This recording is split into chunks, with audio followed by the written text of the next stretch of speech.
இந்த சைடில் எனக்கு தெரிகிற மாதிரி என்னை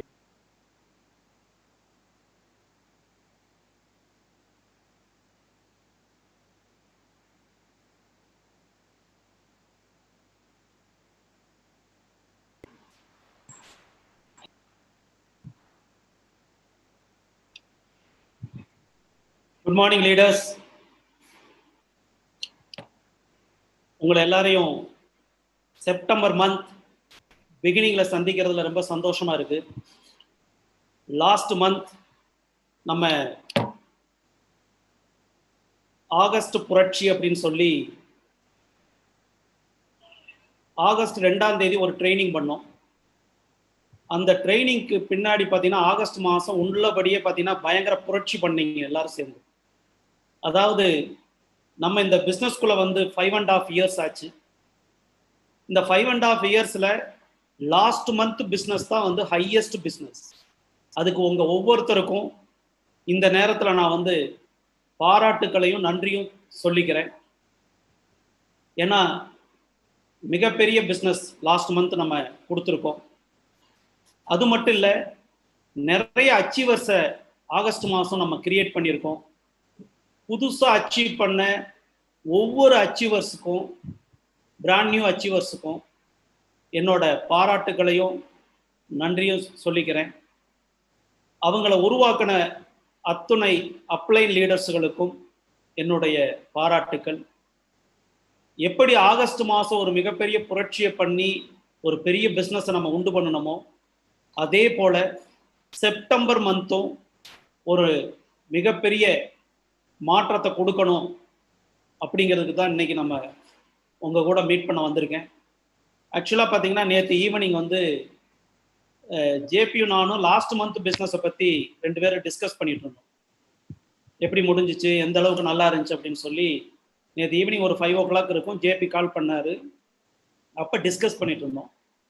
அப்போ தான் அவர் சொன்னார், சார் லாஸ்ட் மந்த் செகண்ட் அன்னைக்கு பண்ணதோட ரிசல்ட் சூப்பராக இருந்துச்சு, ஆகஸ்ட் மாதம் நல்ல பிஸ்னஸ் வந்துச்சு, அதனால இந்த மாதமும் நம்ம பிகினிங்கில் ஒன்று பண்ணணும் அப்படின்னா கண்டிப்பாக இந்த மாதம் சூப்பராக இருக்கும் அப்படின்னு சொன்ன பின்னாடி அர்ஜென்ட்டாக வந்து இந்த மீட்டிங் வந்து நைட்டு தான் உங்களுக்கு போஸ்டே பண்ணாங்க. அதனால இந்த மாதம் நம்ம சூப்பராக, அதை விட சூப்பராக பிஸ்னஸ் பண்ணணும். அதுக்காக தான் இன்னைக்கு நம்ம இந்த ட்ரைனிங் பண்ணுறோம். ஒரு இந்த நெட்வொர்க் மார்க்கெட்டிங் பிஸ்னஸில் நம்ம ஒரு பெரிய பிஸ்னஸை கிரியேட் பண்ணும் பொழுது தான் மொமெண்டம் ஸ்டார்ட் ஆகும். உங்களுக்கே தெரியும், ஆகஸ்ட் மாதம் பெரிய பிஸ்னஸ் வந்துச்சு, ஒரு பெரிய மொமெண்டம் ஸ்டார்ட் ஆயிருக்கு. அப்போ ஒரு பெரிய பிஸ்னஸ் நம்ம வந்து எப்படி கிரியேட் பண்ணுறது, நம்ம டீமில் வந்து எப்படி பெரிய பிஸ்னஸாக கன்வெர்ட் பண்ணுறது அப்படிங்கிறது தான் ரொம்ப இம்பார்ட்டன்ட். நெட்வொர்க் மார்க்கெட்டிங்கில் 2 விஷயம் ரொம்ப ரொம்ப இம்பார்ட்டன்ட். ஒன்று வந்து பார்த்தீங்கன்னா ஸ்பான்சரிங். ஏன்னா பொருட்கள் வாங்கிறதுக்கு மக்கள் வேணும். பொருட்கள் வாங்கிறதுக்கு மக்கள் இல்லை அப்படின்னா பிஸ்னஸ் இல்லை. அப்போ ரொம்ப ரொம்ப இம்பார்ட்டன்ட் என்ன அப்படின்னு பார்த்தீங்கன்னா ஸ்பான்சரிங் தான். அதை நம்ம லாஸ்ட் மந்த்து ஏகப்பட்ட ஸ்பான்சரிங் பண்ணியிருக்கோம். அதுக்கு அடுத்து ரொம்ப ரொம்ப இம்பார்ட்டன்ட் வந்தவங்களை தக்க வைக்கிறது. அதுக்கு பேர் தான் ரிட்டென்ஷன். வர வர போயிட்டே இருக்கக்கூடாது, வர்றவங்களை தக்க வைக்கிறது எப்படி பிஸ்னஸ்ல, அதுதான் ரிட்டென்ஷன். இந்த ரெண்டும் எந்த குழுவில் நல்லா இருக்கோ அந்த குழுவோட பிஸ்னஸ் வந்து பெருசா இருக்கும். அப்ப அந்த அந்த டீம்ல பாருங்க வைப்ரேஷன் இருந்துகிட்டே இருக்கும். அப்ப இந்த 2 விஷயமும் 2 கண் போல இந்த பிஸ்னஸ்ல. ஸ்பான்சரிங்கும் அதை கொண்டு வந்த ஸ்பான்சரிங்கை ரிட்டென்ஷன் பண்ண வைக்கிறதுலையும் 2யுமே நம்ம எப்பயுமே கவனமா இருக்கும். அதைத்தான் இப்ப நம்ம எப்படிங்கிறத பார்க்க போறோம்.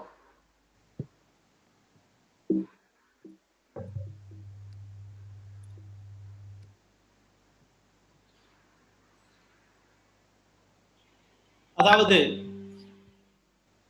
ஸ்பான்சரிங், அதாவது நெட்வொர்க் மார்க்கெட்டிங்ல பாத்தீங்க அப்படின்னா, நெட்வொர்க் மார்க்கெட்டிங் அப்படிங்கிற இந்த பிசினஸ் க்ரோ ஆகணும், நீங்க ஒரு இண்டிபெண்டன்ட் பிசினஸ் ஓனரா இருக்கணும் அப்படின்னா, உங்களுக்கு கீழே நிறைய ஸ்பான்சரிங் வந்தா மட்டும்தான் அந்த பிசினஸ் வந்து க்ரோ ஆகிட்டே இருக்கும்.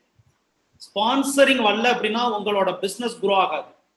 அப்ப ரொம்ப ரொம்ப இம்பார்ட்டன்ட், நம்ம பிசினஸ் க்ரோ ஆகிட்டே இருக்கணும் அப்படின்னா ஸ்பான்சரிங் வந்துகிட்டே இருக்கணும். அது எந்த காலகட்டத்திலையும் நிக்க கூடாது. ஸ்பான்சரிங் எந்த அளவுக்கு உள்ள வந்துகிட்டே இருக்கோ, இன்புட் எந்த அளவுக்கு வந்துகிட்டே இருக்கோ, அவுட்புட் பெருசாயிட்டே இருக்கும். அவுட்புட்ங்கிறது இன்கம், இன்புட்ங்கிறது ஸ்பான்சரிங். இந்த ஸ்பான்சரிங் உள்ள வர வர வர அங்க என்ன நடக்கும் அப்படின்னு கேட்டா, பிசினஸ் நடந்துகிட்டே இருக்கும், பெருசு பெருசா நடக்க ஆரம்பிக்கும். அப்ப என்ன ஆகும் அப்படின்னு கேட்டீங்கன்னா, அவுட்புட் இன்கம் வந்து பெருசா மாறும்.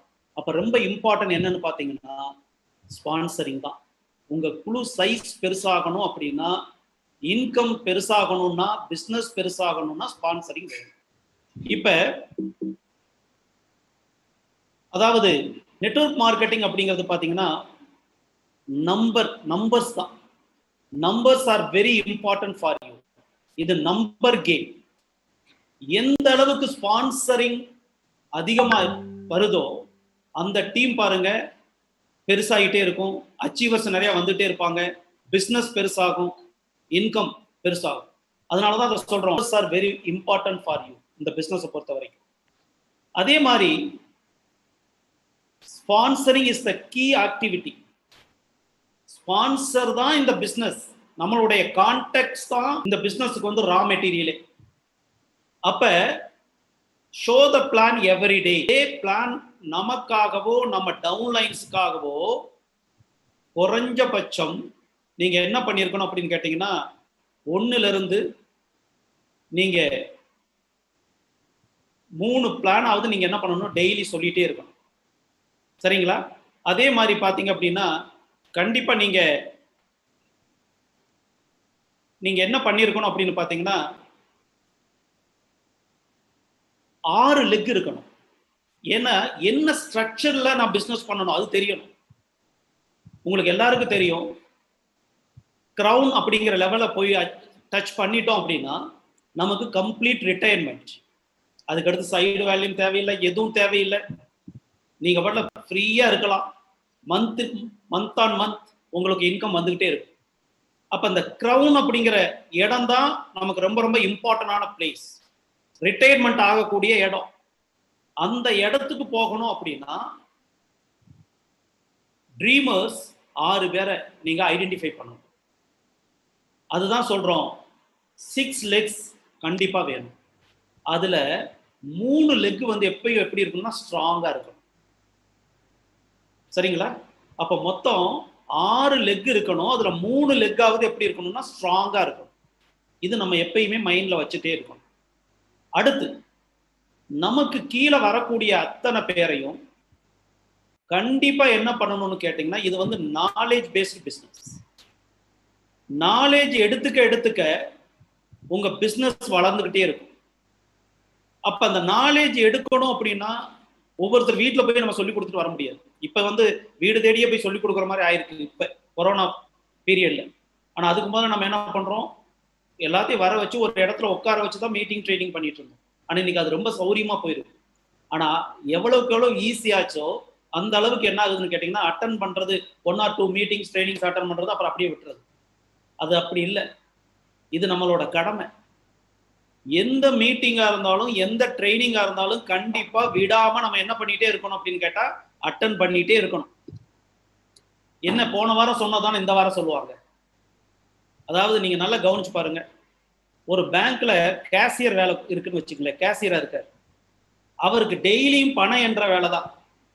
அதுக்காக இது என்னடா டெய்லி பணம் என்ற வேலை தானே, அதுக்காக நம்ம பேங்க்குக்கு வேலைக்கு போகணும் கேசியர் வேலைக்கு அப்படின்னா அவருக்கு சம்பளம் கிடைக்குமா? டெய்லி பணம் என்ற வேலை தான், அதான் கேசியரோட வேலை. அப்ப அவர் என்ன பண்ணி ஆகணும், டெய்லி பேங்க்குக்கு போகணும், கேஷ் எண்ணி கொடுத்துதான் ஆகணும், வாங்கித்தான் ஆகணும். இதுதான் கேஷியரோட வேலை. அது போல இந்த பிசினஸ்ல பொறுத்த வரைக்கும் நம்ம நாலேஜ் எடுத்தா தான் நமக்கு கீழே வரக்கூடியவங்களுக்கு நம்ம சொல்லி கொடுக்க முடியும், நம்ம ஒரு குழுவை வழி நடத்த முடியும். அதுக்கு அடிப்படை விஷயமே வந்து பாத்தீங்க அப்படின்னா meeting and training. Without meeting and training இல்லாம இந்த பிசினஸ் நீங்க பெரிய அளவுக்கு வளர்க்க முடியாது. இதை நம்மளும் உணர்ந்து இருக்கணும், நமக்கு கீழே வரக்கூடியவங்களுக்கு இதை சொல்லிக்கிட்டே இருக்கணும். வேலை இல்லாம அப்ளைன் வந்து உட்காந்துட்டு ஒரு 2 மணி நேரம் இதை பத்தி பேசிட்டு இருக்க வேண்டிய அவசியம் இல்லை. ஏன்னா நீங்க இம்ப்ரூவ் ஆகணுங்கிறதுக்காக தான் உங்க அப்ளைன் இந்த வேலையை செய்யறாங்க. அப்ப நம்ம என்ன பண்ணணும், அதுல என்ன பண்ணணும், நல்லா ப்ரொமோட் பண்ணணும். ப்ரொமோட் பண்ற வரைக்கும் உங்க பிசினஸ் ஸ்ட்ராங்கா வளர போகுதுன்னு அர்த்தம். அப்ப என்ன பண்ணணும், கண்டிப்பா எல்லா மீட்டிங் ட்ரைனிங் எல்லாம் அட்டன் பண்ணணும். அதுக்கு நீங்க தயாரா இருக்கணும், உங்க டவுன்லைன்ஸையும் தயார்படுத்தணும். அடுத்து ரொம்ப ரொம்ப இம்பார்ட்டன்ட் என்னன்னு கேட்டீங்கன்னா, இந்த பிசினஸ் வந்து ப்ராடக்ட் தான் ஹீரோ. அப்ப ப்ராடக்டோட நாலேஜ் இல்லை அப்படின்னா இந்த பிசினஸ் வந்து பெருசா பூம் ஆகும். அப்ப ப்ராடக்டோட நாலேஜ் எடுத்துக்கணும் அப்படின்னா ப்ராடக்டோட ட்ரைனிங்ஸ் எப்ப எல்லாம் இருக்கோ அப்ப எல்லாம் அட்டன் பண்ணணும். அடுத்து இப்ப நிறைய பாத்தீங்க அப்படின்னா வீடியோ ஃபார்ம்லயும் இருக்கு, அதெல்லாம் 2-3 டைம் கேட்கணும். எந்த அளவுக்கு ப்ராடக்டை பத்தி நாலேஜ் இருக்கோ அந்த அளவுக்கு என்ன நடக்கும் அப்படின்னு கேட்டீங்கன்னா, உங்களுக்கு கீழே வரக்கூடியவங்க வாங்கக்கூடிய திறன் நல்லா இருக்கும், அதிகரிக்கும். ப்ராடக்ட் நாலேஜ் இல்லை அப்படின்னா தான் வாங்கக்கூடிய திறன் கம்மியாகுது, பிஸ்னஸ் பெருசா இருக்காது. அப்ப ரொம்ப ரொம்ப இம்பார்ட்டன்ட் இந்த பிஸ்னஸ் ப்ராடக்ட் பேஸ்டு பிஸ்னஸ். அப்ப ப்ராடக்ட் நாலேஜ் இம்பார்ட்டன்ட் அப்படிங்கிறத புரிஞ்சிருக்கும். ஏன்னா இப்ப நிறைய வெல்னஸ் ப்ராடக்ட்ஸ் இருக்கு. இந்த வெல்னஸ் ப்ராடக்ட்ஸை பொறுத்த வரைக்கும் நமக்கு என்ன இருக்கணும்னு கேட்டீங்கன்னா நாலேஜ் இருக்கணும். அந்த நாலேஜ் இல்லை அப்படின்னா நம்மளால ப்ரொமோட் பண்ண முடியாது. அடுத்து நம்ம புதுசா ஜாயின் பண்றாங்க அப்படின்னா கண்டிப்பா என்ன பண்ணணும், ஒண்ணு கம்பெனி நடத்தக்கூடிய ட்ரைனிங்ல நம்ம என்ன பண்ணணும், அட்டன் பண்ண வச்சு புரிய வைக்கணும். அது எடுத்த உடனே ஜாயின் பண்ணோன்னு என்ன பண்ணணும் கேட்டா, நம்மளே ஒரு 25 ப்ராடக்ட், டாப் 25 ப்ராடக்ட்ஸ் நம்மளே எடுத்த உடனே என்ன பண்ணிடணும், அவங்களுக்கு சொல்லிக் கொடுக்கணும். அப்பதான் அவங்க எடுத்த உடனே அந்த ப்ராடக்ட்ஸை பர்ச்சேஸ் பண்றதுக்கு முடியும். அதான் உங்க டீமுக்கு என்ன பண்ணணும்னா ரெகுலரா ப்ராடக்டை பத்தி ட்ரைனிங் கொடுத்துட்டே இருக்கும். அடுத்து கிரியேட் அன் அக்ரெசிவ் டீம். அதாவது நான் இந்த மாசம் டைரக்டர் ஆகணும், நான் இந்த மாசம் சில்வர் ஆகணும், நான் இந்த மாசம் கோல்டு ஆகணும், அந்த அக்ரெசிவ் டீமா இருக்கணும். ஆயிக்கலாம்ப்பா, அடுத்த மாசம் ஆயிக்கலாம், அதுக்கு அடுத்த மாசம் ஆயிக்கலாம், அப்படிப்பட்ட ஒரு டீமா நீங்க வளர்க்கக்கூடாது. அந்த டீமுக்குள்ள பாத்தீங்கன்னா நான் இந்த மாசம் அதாக போறேன், நான் இந்த மாசம் இதாக போறேன், நான் இந்த மாசம் 1 லட்ச ரூபாய் இன்கம் குள்ள போறேன், நான் இந்த மாசம் 2 லட்ச ரூபாய் இன்கம் குள்ள போறேன், அந்த மாதிரி ஒரு அக்ரெசிவ் டீம் இருக்கும். அந்த அக்ரெசிவ் இருந்தா மட்டும்தான் அந்த டீம்ல பாத்தீங்கன்னா ஒரு வைப்ரேஷன் இருந்துட்டே இருக்கும், நிறைய அச்சீவர்ஸ் வருவாங்க, நிறைய வந்து பாத்தீங்கன்னா இன்கம் குள்ள போவாங்க, அங்க ஒரு பெரிய மொமெண்டம் இருந்துகிட்டே இருக்கும். அந்த டீமுக்குள்ள ஒரு அக்ரெசிவே இல்லை அப்படின்னா ஒண்ணுமே இருக்காது. அடுத்து லவ் யுவர் டீம். உங்க டீமை நீங்க நேசிக்கணும். இது என்னோட டீம், இது என்னோட குழு. இந்த டீம் எந்த அளவுக்கு வளருதோ அந்த அளவுக்கு என்னோட இன்கம் வளரப்போகுது.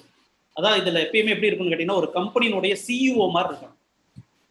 நீங்க கவனிச்சு பாருங்க, மல்டிநேஷனல் கம்பெனிலாம் ஒரு கம்பெனியினுடைய சிஇஓ போஸ்ட்ல இருப்பாங்க, அவங்களுக்குலாம் crore கணக்குல salary, 2 crore 3 crore per year. எதுக்காக அவங்க வச்சிருக்காங்கன்னா அவங்க தான் தீர்மானிக்கிறாங்க, இந்த வருஷம் என்னோட பிசினஸை எத்தனை கோடி ரூபாய் பண்ண போறேன். அதான் சிஇஓட வேலை. அவர் அதுக்கான அத்தனை வேலைகளையும் செய்வார். அதனாலதான் அவருக்கு 3 கோடி ரூபாய் 4 கோடி ரூபாய் பெர் இயர் அவருக்கு சேலரி கொடுக்குறாங்க. எப்ப நீங்க வெஸ்டீஜ் பிசினஸ்குள்ள வந்துட்டீங்களோ நீங்க இந்த பிசினஸினுடைய சிஇஓ. இப்ப நான் இந்த பிசினஸ் வந்திருக்கேன்னா நான் இந்த பிசினஸோட சிஇஓ. ஏன் பிசினஸ நான் எப்படி கொண்டுட்டு போகணும், ஏன் பிசினஸ்ல நான் எவ்வளவு டேர்ன் ஓவர் காமிக்கணும், ஏன் பிசினஸ்ல நான் இந்த மாசம் எவ்வளவு பேரை அச்சீவ் பண்ண வைக்கணும், இதெல்லாம் நான் வந்து யோசிக்கணும். அதெல்லாம் நம்ம பண்றப்பதான் நம்ம டேர்ன் ஓவர் கூடும். ஒரு கம்பெனியினுடைய சிஇஓ யோசிக்கிற மாதிரி இந்த பிசினஸ்ல நீங்க ஒவ்வொருத்தரும் யோசிக்கும் பொழுதுதான் உங்க குழு சைஸ் பெருசாயிட்டே இருக்கும், உங்க டேர்ன் ஓவர் பெருசாயிட்டே இருக்கும், உங்க இன்கம் அப்பதான் பெருசாகும். இந்த வேலையெல்லாம் அவர் பண்றதுனாலதான் அவருக்கு பேரு சிஇஓன்னு வச்சு அவருக்கு 3 கோடி ரூபாய் 4 கோடி ரூபாய் சேலரி கொடுக்குறாங்க. அப்ப இது உங்களுடைய ஓன் பிசினஸ், நீங்க அதுக்கான இம்பார்ட்டன்ஸ் கொடுக்கணும். அடுத்து பாத்தீங்க அப்படின்னா, team size is determine your success in Vestige. உங்க டீமோட சைஸ் தான் உங்களோட சக்சஸவே தீர்மானிக்க போகுது. அப்ப எவ்வளவு இம்பார்ட்டன்ட் அப்படின்னு யோசிச்சு பாருங்க. ஸ்பான்சரிங் தான் இங்க ரா மெட்டீரியல். புரியுதுங்களா? அது உள்ள எந்த அளவுக்கு வந்துகிட்டே இருக்கோ அந்த அளவுக்கு தான் எல்லாமே நடக்க ஆரம்பிக்கும். புரியுதுங்களா? ரொம்ப ரொம்ப இம்பார்ட்டன்ட். ஏன்னா மக்கள் எந்த அளவுக்கு இந்த பிசினஸ்குள்ள வந்துட்டு இருக்காங்களோ அந்த அளவுக்கு தான் பொருட்களோட விற்பனை அதிகமாகும். பொருளோட விற்பனை எந்த அளவுக்கு அதிகமாகுதோ அந்த அளவுக்கு தான் பாத்தீங்க அப்படின்னா பிவி கூடும். எந்த அளவுக்கு பிவி கூடுதோ அந்த அளவுக்கு உங்களுக்கு இன்கம் கூடும். அப்ப யாரு வேணும்? மக்கள் வேணும். பொருள் வாங்குறதுக்கு மக்களே இல்லை அப்படின்னா நான் மட்டும் வெறும் கடையை வச்சு உட்காந்து என்ன பிரயோஜனம்? கடையை டெய்லி காலையில போய் திறந்து வைக்கிறேன், வாங்குறதுக்கு மக்களே வரலைன்னா எப்படி இருக்கும்? பிசினஸ் நடக்குமா? அப்ப பிசினஸ் நடக்கணும்னா மக்கள் வேணும். அப்ப இங்க என்ன வேணும்? Team size. அடுத்து build a team matching your dream. நீங்க டீமை பில்ட் பண்ணத்தான் உங்களுடைய கனவுகளை நீங்க ரீச் பண்ண முடியும்.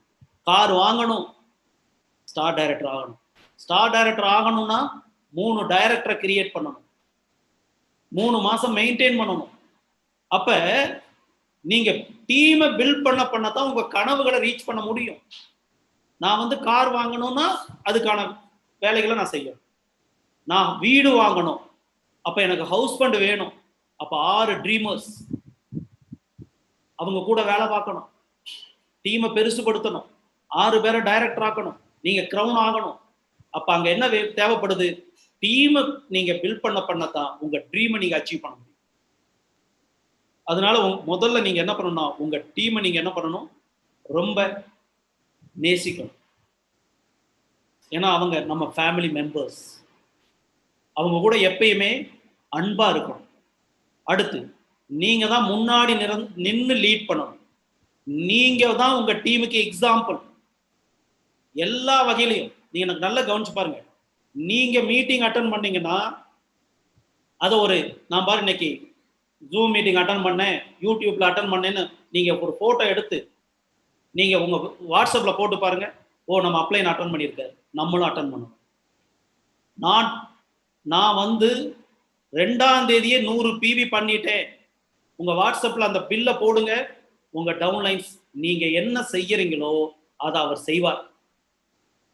நான் மீட்டிங் அட்டன் பண்றது இல்லை, நான் மீட்டிங்கை ப்ரொமோட் பண்றது இல்லை. என் டவுன்லைன் மீட்டிங் அட்டன் பண்ண மாட்டார், மீட்டிங்கை ப்ரொமோட் பண்ண மாட்டார். பிசினஸ் எப்படி விளங்கும் சொல்லுங்க பார்க்கலாம்? பிசினஸ் எப்படி? நம்ம தானே முன்னுதாரணம். நம்ம என்ன பண்றோமோ அதுதான் நம்ம டவுன்லைன். நம்ம எதெல்லாம் தப்பா பண்றோமோ அதை அவரும் பண்ணுவார், நம்ம எதெல்லாம் சரியா பண்றோமோ அதையும் அவர் பண்ணுவார். அப்ப நம்ம என்ன பண்ணணும்? மக்கள் நம்மளை பார்த்துட்டே இருக்காங்க, என்ன பண்றாருன்னு எல்லாரோட கண்ணும் நம்ம மேலதான் இருக்கும். நம்ம தான் அதை கரெக்டா பண்ணணும்.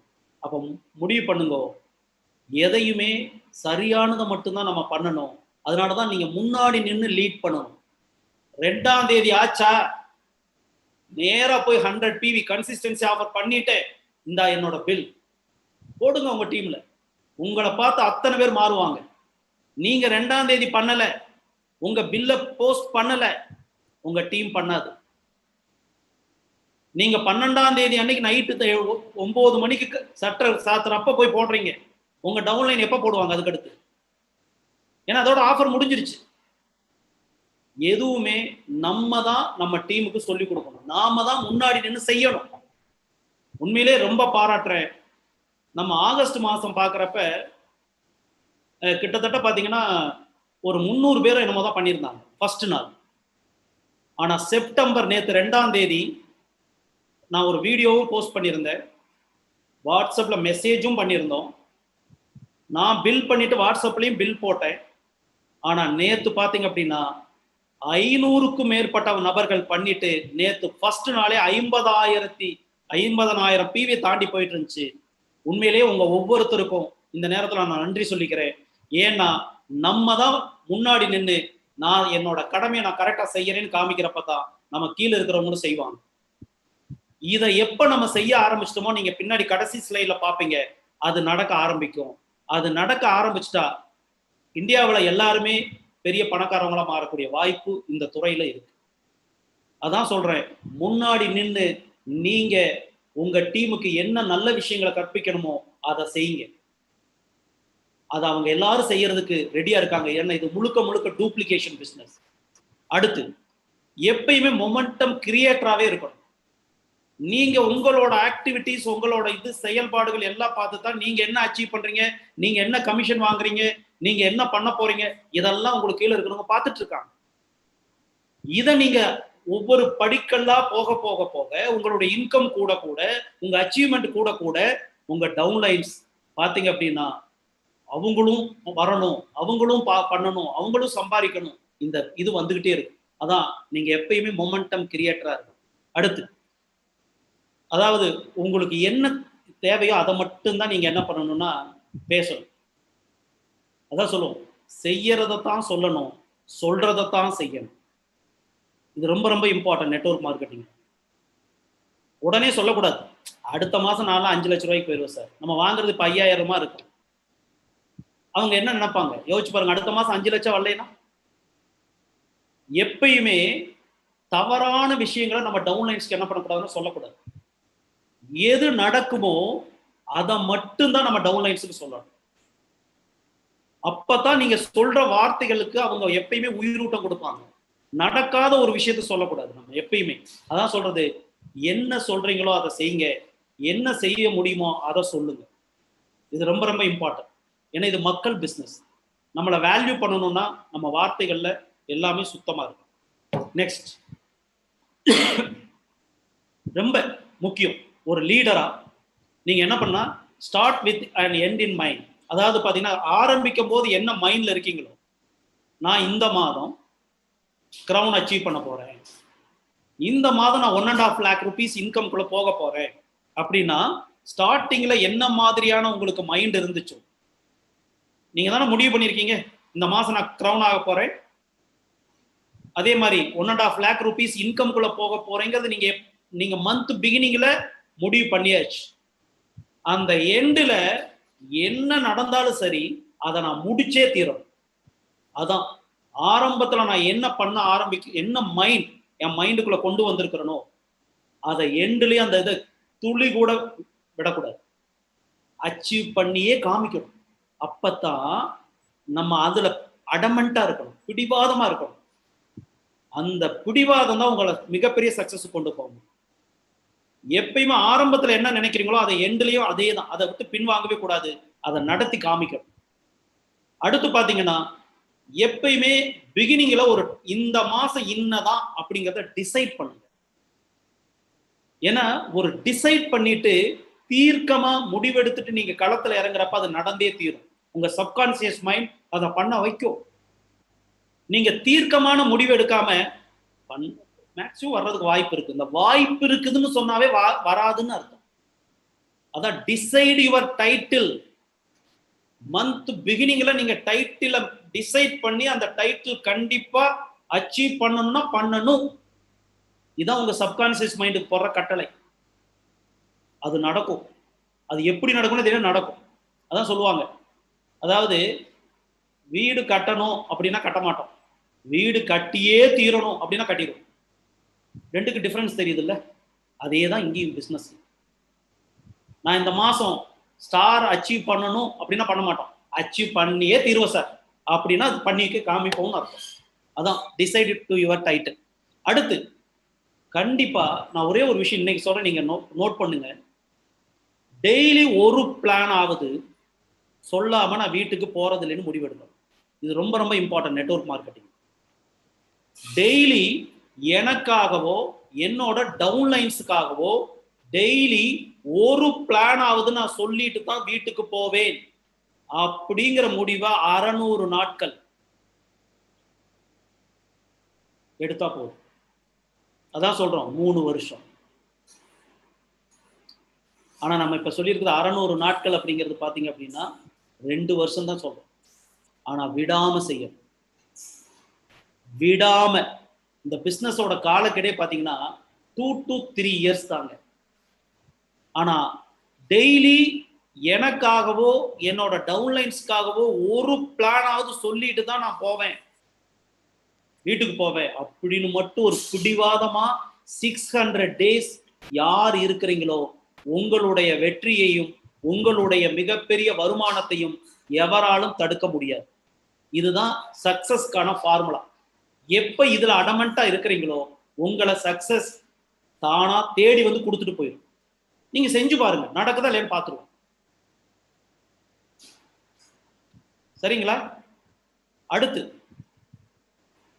டெய்லி உங்க டவுன்லைன்ஸ் கூட, இப்ப நீங்க 6 பேரை ஸ்பான்சர் பண்ணிருக்கீங்க அப்படின்னா அந்த 6 பேர் கூட டெய்லி அவங்களை இன்ஸ்பயர் பண்ற மாதிரி, அவங்களை அன்னைக்கு போய் நல்ல வேலை பார்க்க வைக்கிற மாதிரி நீங்க டெய்லி என்ன பண்ணணும், அந்த 6 பேர் கூடயும் கம்யூனிகேட் பண்ணணும். ஆர்டர் போடக்கூடாது, கம்யூனிகேட் பண்ணி அவங்களை மோட்டிவேட் பண்ணி இன்னைக்கு எப்படி சக்சஸ்ஃபுல்லான நாளா மாற்ற போறோம், இன்னைக்கு எப்படி பிசினஸ் வால்யூமை கூட்ட போறோம், இது மாதிரி நம்ம என்ன பண்ணணும்னா அவங்களோட டெய்லி டச்லயே இருக்கணும். அடுத்து நான் யாரை போல பண்ண போறேன், ஃபைண்ட் எ மென்டர். யாரை போல நான் வர போறேன், யாரை போல நான் உருவாக போறேன், யாராவது ஒருத்தர் நீங்க கையில் எடுங்க. அவங்கள மாதிரி நான் வரணும்னு நினைங்க. அவங்க எப்படியெல்லாம் வந்திருப்பாங்கன்னு யோசிங்க. அதை அவர்கிட்ட இருந்து கத்துக்குவாங்க. அடுத்து டெய்லி நைட்டு தூங்க போறதுக்கு முன்னாடி நான் இந்த பிசினஸுக்காக இன்னைக்கு காலையில இருந்து நைட் வரைக்கும் நான் என்ன பண்ணியிருக்கேன், அதான் டூ டெய்லி ப்ராக்ரஸ் செக். என்ன பண்ணுனேன் இந்த என்னோட பிசினஸ். இப்போ ஒரு மளிகை கடைக்காரர் வச்சிருக்காருன்னு வச்சுங்க, மளிகை கடை. அவரை நல்லா கவனிச்சு பாருங்க.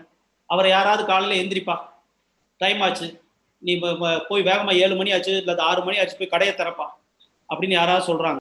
நீ கடையை திறந்து நீ இப்படியெல்லாம் பண்ணுப்பா அப்படின்னு சொல்லி கொடுக்குறாங்களா? ஒன்றும் கிடையாது. அவரா எந்திரிப்பார், 4 மணிக்கு எந்திரிப்பார், மார்க்கெட்டுக்கு போவார், காய்கறிகள்லாம் வாங்கிட்டு வருவார், கடையை 6 மணிக்கு திறப்பார், கடையில நிற்பார். எப்படியாவது இன்னைக்கு நிறைய பிசினஸ் பண்ணணும்னு சொல்லி என்ன பண்ணுவாரு, வரக்கூடிய அத்தனை கஸ்டமர்கிட்டையும் நல்லா பேசி அந்த பொருளை விற்பனை பண்ணுவார். இது அவருக்கு யாரும் எதுவும் சொல்லியே கொடுக்கறது இல்லை, அவரா செய்யறாரு. அவர் அந்த ஆக்டிவிட்டிஸை டெய்லி செய்யல அப்படின்னா அவரால் பணம் சம்பாதிக்க முடியுமா? அதே மாதிரிதான் நம்மளும் பிசினஸ் தானே பண்ண வந்திருக்கோம். அவரும் பிசினஸ் தான் பண்றாரு, நம்மளும் பிசினஸ் பண்ண தான் வந்திருக்கிறோம். ஆனா அவர் டெய்லி 4 மணிக்கு எந்திரிச்சு இவ்வளவு கஷ்டப்பட்டு அந்த கடையை ஓபன் பண்ணி காலையில இருந்து நைட்டு வரைக்கும் நின்று பிசினஸ் பண்ணாதான் காசு கிடைக்கும். ஆனா நம்ம 10 பைசா முதலீடு போடாம யோசிச்சு பாருங்க. நினைச்ச நேரத்துல எப்ப நமக்கு டைம் கிடைக்குதோ அப்ப பண்றோம். ஆனா எவ்வளவு இம்பார்ட்டன்ஸ் கொடுக்கணும். நாளைக்கு தன்னோட டைமை கரெக்டா அந்த பிசினஸுக்காக எப்படியெல்லாம் கொடுக்குறாரோ அதே போல நம்மளும் நம்ம பிசினஸுக்கு கரெக்டா டைமை கொடுத்து பண்ணா தானே நமக்கும் இங்க வருமானம் கிடைக்கும். நான் எதுவுமே செய்ய மாட்டேன் ஆனா எனக்கு பணம் வரணும்னா எங்க இருந்து வரும்? யோசிச்சு பாருங்க ஒரு நிமிஷம் எல்லாரும். அப்ப டெய்லி நான் என்ன பண்ணியிருக்கேன், இன்னைக்கு காலையில இருந்து நைட் வரைக்கும் என்னோட பிசினஸுக்காக நான் என்ன பண்ணியிருக்கேன், செல்ஃப் செக். எந்த ஒரு நபர் அதை செல்ஃப் செக் பண்ணி பார்க்கிறாரோ அப்பதான் அவரோட குறைகள் என்னன்னு கண்டுபிடிக்க முடியும். அப்ப நாளையில இருந்து இனிமேல் நல்லா பண்ணணும்னு முடிவெடுக்க முடியும். நம்ம ஒண்ணுமே பண்ணாம எங்க இருந்து பணம் வரும்? கடைசியில அப்ளைன் சரியில்லை, கம்பெனி சரியில்லை, இதுதான் வரும். ஏன்னா நம்ம செய்ய வேண்டிய வேலையை செய்யல. அப்புறம் என்ன வரும் சொல்லுங்க? ஒரு கடைக்காரர் இருக்க, கடையே திறந்து வைக்கல, டெய்லி கடையே திறந்து வைக்காம சாயந்தரமான பணம் வரணும்னா வருமா? யோசிங்க. அப்ப இங்கேயும் அதுதானே, நம்ம டெய்லி ஏதாவது செஞ்சா தானே நமக்கு கீழே டீம் வரும், டீம் வந்தா பிசினஸ் நடக்கும், அப்பதானே காசு வரும். அதான் அடுத்து எப்பயுமே இந்த பிசினஸ்ல பாசிட்டிவ். ஒரே ஒரு விஷயத்தை மட்டும் யோசிச்சு பாருங்க. நீங்க நெகட்டிவா திங்க் பண்றதுனால, நெகட்டிவா பேசுறதுனால ஏதாவது நடக்கும் அப்படின்னா நீங்க தாராளமா யோசிக்கலாம், தாராளமா பேசலாம். ஏதாவது நடக்குமா? நெகட்டிவா திங்க் பண்றதுனாலையும் ஏதாவது நடக்குமா? ஒன்றும் நடக்காது. அப்புறம் ஏன் அதை பத்தி நம்ம பேசணும், நினைக்கணும்? சிம்பிளா ஒரு நிமிஷம் யோசிச்சு பாருங்க. நம்ம ஒரு பிசினஸ் மேன், நம்ம ஸ்டாக் பாயிண்ட்டுக்கு போறோம். ஏன்னா அவங்களுக்கு ஒரு ஸ்டாக் பாயிண்ட்ல டிஎல்சிபின்னு பிரைவேட் எடுத்து வச்சிருக்காங்க. அவங்க 3.5 lakh rupees பே பண்ணி தான் அந்த ஸ்டாக் பாயிண்ட்டை ரன் பண்றாங்க. எல்லா பொருளுமே டெய்லி இருக்கும்னு சொல்ல முடியாது. 1 or 2 ப்ராடக்ட்ஸ் அடுத்த ஆர்டர்ல வரலாம். 1 or 2 days ஒரு சின்ன லேட்டு கூட ஆகலாம். உடனே அங்க நம்ம நெகட்டிவ் பேசக்கூடாது. நம்ம பிசினஸ் மேன், நம்ம பிசினஸ் எந்த ஒரு விஷயத்தையும் பாசிட்டிவா எடுக்கணும். பரவாயில்ல சார், நான் பொருள் இல்லை, பரவாயில்ல சார், நான் அடுத்த டைம் வாங்கிக்கிறேன், அதுக்கு பேர் இந்த ப்ராடக்ட் கொடுங்க சார், இதுக்கு பேர் தான் பாசிட்டிவ். அதை ஒரு பெருசா எடுத்துட்டு நம்ம பேச ஆரம்பிச்சா யார் பிசினஸ் கேடும்? நம்ம பிசினஸ் கேடும். நம்ம இங்க எதுக்கு வந்திருக்கோம்? பிசினஸ் பண்ணி நம்ம வாழ்க்கை முறையை மாத்துறதுக்காக இங்க வந்திருக்கோம். அதான் பாசிட்டிவ். எப்பயுமே பாசிட்டிவா மட்டும் தான் திங்க் பண்ணணும். நெகட்டிவா எதை பத்தி யோசிக்க கூடாது. அப்படி யோசிச்சா எதுவுமே நல்லது நடக்காது, கெட்டது தான் நடக்கும். நல்லது நடக்கணும்னா எப்பயுமே உங்க திங்கிங் எப்படி இருக்குன்னா பாசிட்டிவ். அடுத்து எப்பயுமே ஈகோ இருக்கக்கூடாது. இந்த ஈகோ இருந்துச்சுன்னா அதை அப்படியே எடுத்து கீழே போட்டு மிதிச்சிருங்க. ஈகோ இருக்கிறதுனால உங்களுக்கு எதுவுமே வரப்போறது இல்லை. இருக்கிற பிசினஸ் கெட்டு போகும். எந்த சூழ்நிலையிலையும் ஈகோவை வந்து கிட்டே காமிக்க கூடாது. ரெண்டு பேருமே இம்பார்ட்டன்ட். அப்ளைனும் இம்பார்ட்டன்ட், டவுன்லைனும் இம்பார்ட்டன்ட். ரெண்டு பேர்கிட்டையும் நம்மளோட ஈகோவை காமிச்சுக்கவே கூடாது. அடுத்து promote all meetings and trainings. ஏற்கனவே அதோட இம்பார்ட்டன்ஸ் என்னன்னு நான் சொல்லிட்டேன். இது இல்லைன்னா பிசினஸ் இல்லை. அடுத்து பாத்தீங்கன்னா பவர் ஆஃப் ஸ்பான்சர். ஒரு டீம் அப்படின்னா அங்க ஸ்பான்சரிங் தான் இம்பார்ட்டன்ட். ஏன் அப்படி சொல்றோம் அப்படிங்கிறத இப்ப நம்ம பார்க்க போறோம். அதாவது இது ரொம்ப இம்பார்ட்டன்டான விஷயம். ஒரு புனல் இருக்கு. இந்த புனல்ல நீங்க ஒரு கல்லா என்ன ஆயிட்டு இருக்கும்? கீழே போயிட்டே இருக்கும். கரெக்டா? ஒவ்வொன்றா போட்டுக்கிட்டே இருந்தீங்கன்னா கீழே போயிட்டே இருக்கும். நம்ம அப்படித்தான் நிறைய பேர் பிஸ்னஸில் இணைஞ்ச உடனேயும் இந்த மாதம் ஒரு என்ட்ரி பண்ணுறது, அடுத்த மாதம் அப்புறம் அப்படியே மெதுவாக போயிட்டு அப்படியே எல்லா வேலையும் முடிச்சுட்டு வர்றது, அப்புறம் ஒரு என்ட்ரி. இப்படி பண்ணுறதுனால என்ன நடக்கும் தெரியுமா? மாதம் ஓட்ட என்ட்ரி எங்கே போச்சுன்னே தெரியாது.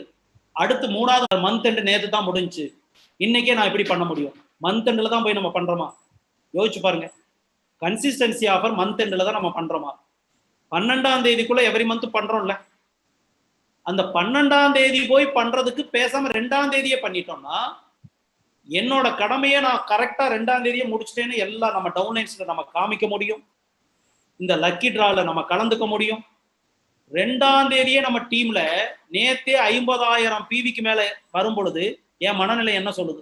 சந்தோஷமா இருக்குமா இருக்காதா? ஆனா வந்திருக்கிறது 500 பிவி வந்தா எப்படி இருக்கும்? உங்களுக்கு அந்த பிசினஸ்ல உந்து திறன், உங்களை சந்தோஷமா இன்னும் நல்லா பண்ணணும்னு பண்ண வைக்கிறது தான் அந்த 2ஆம் தேதியே பண்ண சொல்றது. செய்யறது செய்யறோம், நாம தான் செஞ்சாகணும். 12ஆம் தேதி செஞ்சாலும் நாம தான் பண்ணணும், 7ஆம் தேதி பண்ணாலும் நாம தான் பண்ணணும். அதை ஏன் 2ஆம் தேதியே பண்ணிட வேண்டியதானே? அதனால தயவு செய்து நீங்க எல்லா பேரும் நம்ம என்ன பண்ணிட்டு நம்ம கீழே இருக்கிறவங்களுக்கு சொல்றோமோ அப்பதான் அவங்க பண்ணுவாங்க. தயவு செய்து அத்தனை லீடர்ஸும் கம்மிங் அக்டோபர் 2ஆம் தேதி அன்னைக்கு நம்ம எல்லாரும் என்ன பண்ண போறோம்? நம்மளுடைய கடமையை செய்ய போறோம். செய்யலாங்களா? ரைட். அடுத்து கன்சிஸ்டன்சி ஆஃபர்னால என்ன சார் பலன்? இதை நீங்க சொல்லித்தான் உங்களுக்கு கீழே இருக்க வரக்கூடியவங்களை 100 பிவிலேயே ஜாயின் பண்ண வைக்கணும். ஏன்னா ஜாயினிங் 100 பிவில பண்றப்ப அவங்கள ஃபர்ஸ்ட் மாசமே அவங்கள கன்சிஸ்டன்சி ஆஃபரா எடுத்துக்கிறாங்க. கன்சிஸ்டன்சி ஆஃபரோட ஃபார்முலா என்ன? ஒரு நபர் 100 பிவி, அதாவது 3000 3200 ரூபாய் 4 மாதங்கள் தொடர்ச்சியா 100 பிவி பண்ணிட்டார் அப்படின்னா 3000 ரூபாய்க்கு மேல பொருள் வாங்கிட்டார் அப்படின்னா 5வது மாதம் பணமே பே பண்ணாம 3000 ரூபாய் எம்ஆர்பியில என்ன பொருளை வேணாலும் வீட்டுக்கு எடுத்துட்டு போகலாம். எனி ப்ராடக்ட்ஸ், எனக்கு சோப்பா வேணுமா எடுத்துட்டு போகலாம், டீ தூளா வேணுமா எடுத்துட்டு போகலாம், குக்கிங் ஆயிலா வேணுமா எடுத்துட்டு போகலாம், இல்ல சார் நான் எல்லாம் கலந்து வாங்கிக்கிறேன் வாங்கிக்கலாம். யோசிச்சு பாருங்க, பணமே கொடுக்காம வாங்க முடியும்னு ஒரு ஆஃபர் கொடுக்குறப்ப இதை நம்ம டீம்ல மிஸ் பண்ண விடலாமா? கம்பெனி பல கோடி ரூபாய் பொருளை நம்ம பிசினஸ் நம்ம டெவலப்மெண்ட் பண்றதுக்கு கம்பெனி செலவு பண்றதுக்கு ரெடியா இருக்கப்ப நம்ம டீமுக்கு பயன்படுத்தினா எப்படி இருக்குன்னு யோசிச்சு பாருங்க.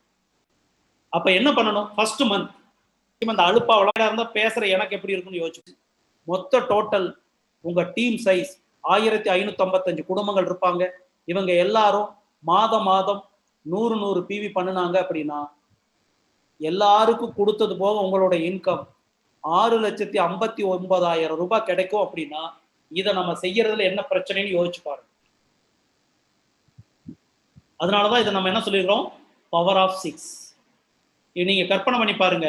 இப்ப நான் இருக்கேன், 2ஆம் தேதி 10:30 மணிக்கு போறேன், என் வீட்டுக்கு தேவையான பொருட்களை 100 பிவிக்கு வாங்கிட்டு நான் வீட்டுக்கு வந்துட்டேன். நான் ஸ்பான்சர் பண்ண 6 பேருக்கு சொல்லியிருக்கேன், நீங்களும் 2ஆம் தேதி காலையில 11 மணிக்கு ஆபீஸ்க்கு வாங்க, உங்களுக்கு தேவையான பொருளை வாங்கிட்டு வீட்டுக்கு போங்கன்னு சொல்லியிருக்கேன். அவங்களும் 11 மணிக்கு வந்தாங்க, வாங்கிட்டு வீட்டுக்கு போயிட்டாங்க. அப்ப நானும் அவங்களும் எப்ப வந்தா போதும், அடுத்த மாசம் 2ஆம் தேதி வந்தா போதும். இதுக்கும் மந்த் எண்டுக்கு சம்மந்தமே இல்லை. நான் மந்த் எண்டு பிசினஸ் முடிச்சிட்டேன், இப்ப உடனே எப்படி வாங்குறது? இதுக்கும் மந்த் எண்டுக்கு சம்மந்தம் இல்லை. நான் வாங்கினது 2ஆம் தேதி, எனக்கு அடுத்த பொருள் தேவைப்படுது, திரும்ப அடுத்த மாசம் 2ஆம் தேதி தான் நான் வரப்போறேன். அதே மாதிரி அந்த 6 போயிட்டாங்க. அவங்க ஸ்பான்சர் பண்ண 6 பேர், மொத்தம் 36 பேர் 11:30க்கு வர்றாங்க. அவங்களும் ஆளுக்கு 100 பிவி வாங்கிட்டு வீட்டுக்கு போயிட்டாங்க. இனி அடுத்த மாசம் 2ஆம் தேதி வந்தா போதும். அந்த 36 பேரும் 11:30க்கு வீட்டுக்கு போயாச்சு. அதுக்கு அடுத்து பாத்தீங்கன்னா 12 மணிக்கு அவங்க ஸ்பான்சர் பண்ண 216 பேர் வந்தாங்க. ஆளுக்கு 100 பிவிக்கு வாங்கிட்டு வீட்டுக்கு போயிட்டாங்க. இனி அடுத்து இவங்க எல்லாரும் எப்ப வந்தா போதும், அடுத்த மாசம் 2ஆம் தேதி வந்தா போதும். அடுத்து அந்த 216 பேர் ஸ்பான்சர் பண்ண 1296 பேரும் 12:30 மணிக்கு வந்தாங்க. எல்லாரும் பொருளை வாங்கிட்டு வீட்டுக்கு போயிட்டாங்க. இந்த 1555 குடும்பமும் 2ஆம் தேதியே தன்னுடைய குடும்பத்துக்கு தேவையான பொருளை வாங்கி முடிச்சாச்சு. நம்மள நிறைய ஃபேமிலியில பாத்தீங்கன்னா மந்த்லி பட்ஜெட்னு ஒன்று வச்சிருப்போம். சம்பளம் வாங்கினோடனே நேராக கடைக்கு போவாங்க. 5000 ரூபாய்க்கு 10,000 ரூபாய்க்கு வீட்டுக்கு வேணுங்கிற பொருள் எல்லாம் நல்ல ஒரு போகும்போதே ஒரு சீட்ல எழுதிட்டு போயிடுவாங்க. வாங்கிட்டு வீட்டுக்கு வந்துடுவாங்க. ஒரு மாசத்துக்கு தேவையான பொருளை. அதைத்தான் இங்கேயும் செய்ய சொல்றோம். 2ஆம் தேதி ஆனா வாங்க, சீட் அந்த ஆர்டர் ஃபார்ம்ல எழுதிட்டு வாங்க, வேணுங்கிற பொருளை வாங்கிட்டு வீட்டுக்கு போங்க, அடுத்த மாசம் 2ஆம் தேதி வந்தா போதும்னு சொல்றோம். இதை செய்யறதுல என்ன பிரச்சனை? 1555 குடும்பமும் 2ஆம் தேதியே பில் பண்ணியாச்சு. 2ஆம் தேதியே பிசினஸ் பாத்தீங்கன்னா நம்மளோட இன்கம் 6.5 லட்சம்னு தீர்மானிக்கப்பட்டு விட்டது. இப்ப நமக்கு சந்தோஷமா இருக்குமா இருக்காதா? நம்ம டீமுக்கு முதல் நாளே வால்யூம் ஜெனரேட் பண்ணிட்டோம் அப்படின்னா நம்ம டீம் எவ்வளவு எக்ஸைட்மெண்டா இருக்கும். இதுதான் நம்ம ஏன் 2ஆம் தேதியே பண்ண சொல்றாங்க. மேனேஜ்மெண்ட் நம்ம டைரக்டர் தீபக் சூத் ஏன் சொல்றாருன்னா, ஒரு பெரிய உத்வேகம் உங்க டீம்ல வரும், ஒரு பெரிய மொமெண்டம் ஸ்டார்ட் ஆகும். அதனால எல்லா பேரும் இனிமேல் மாதம் உங்களுடைய கடமை, என்னுடைய கடமை வெஸ்டீஜ்ல மாதம் 100 பிவி பண்றது. அதை நான் 2ஆம் தேதியே பண்ணிடுவேன், நான் 2ஆம் தேதியே பண்ணிடுவேன் அப்படின்னு சொல்லி நம்ம எல்லாரும் நம்மளுடைய கடமையை கண்டிப்பா இனிமேல் செய்யணும். ஒவ்வொரு மாதமும் 2ஆம் தேதி அன்னைக்கு உங்களை நான் கண்டிப்பா ஸ்டாக் பாயிண்ட்ல சந்திக்க போறேன். நீங்க எல்லாரும் பில் பண்ணிட்டு கண்டிப்பா நீங்க அத்தனை பேரும் வாட்ஸ்அப்ல அந்த பில்லை போடணும். வித் உங்க போட்டோவோட போடுங்க. இனிமேல் நிறைய பேர் பாராட்டுங்க. வாட்ஸ்அப்ல இருக்கக்கூடிய அத்தனை பேரும் பில் பண்ணி பில்லை மற்றதுக்கெல்லாம் நீங்க பாராட்டணும்னு சொல்லவே இல்லை. ஏன்னா தன்னுடைய கடமையை 2ஆம் தேதியே செஞ்சிருக்காரு பாருங்க, அவரை பாராட்டுங்க. நீங்க எல்லாரும் வர்ற மாதம் 2ஆம் தேதி நம்ம மிகப்பெரிய மாற்றத்தை இனிமேல் எவ்ரி மந்த் 2ஆம் தேதி பண்ணணும், ஆயத்தம் ஆகும்.